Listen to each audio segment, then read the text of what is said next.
হুজুরি কলবে নামাজ পড়ো। যেই নামাজে নবী নাই রে সেই নামাজ কেউ পড়ো না রে। নামাজেই নামাজিকে সরল হতে আনতে পারে। নামাজে প্রাণ দয়াল রে আর পরীক্ষার সময় নাই, করো জুড়ে ক্ষমা চাই। শেষের খেয়া না নিলাই আমারে, আমার দিন কি এমনি যাবে, লোকে তোমায় কি বলিবে। এই দুঃখ রইল তাহিরির অন্তরে। প্রাণ দয়াল রে সন্ধ্যা হইল ডাকি দিলে না মোরে। ঠিক না বলো? আর সন্ধ্যা হইল ডাক দিলে না মোরে। প্রাণ দয়াল রে সন্ধ্যা হইল ডাকি দিলে না মোরে। প্রাণ দয়াল রে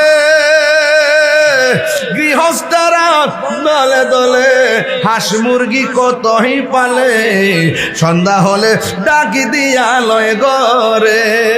যার যত পালিত ছিল সকলরে তো ঘরে নিল, আমি একা রইলাম অন্ধকারে। প্রাণ দয়াল রে সন্ধ্যা হইল ডাকি দিলে না মোরে। সন্ধ্যা হইল ডাক দিলে না মোরে। প্রাণ দয়াল রে সন্ধ্যা হইল ডাকি দিলে না মোরে। একটা জবান বন্ধ রাখবেন না, মহব্বতে মায়ার সুরে বলুন সুবহানাল্লাহ।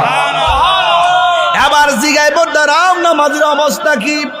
কয় নামাজ পড়ছি একমাত্র আমার রবকে সন্তুষ্ট করার জন্য। এবার তারে বলবে তুমি সামনে যাও। এই মন নামাজ আমরা চাই কি চাই না? আমার নবী বলেন 5 ওয়াক্ত নামাজ যদি নিয়মিত পড়ে বান্দা সাধারণ বান্দা থেকে খাঁটি বান্দা হয়। আর 5 ওয়াক্তের পাশাপাশি যারা আওয়াবিনের নামাজ পড়ে, এশরাকের নামাজ পড়ে, চাশতের নামাজ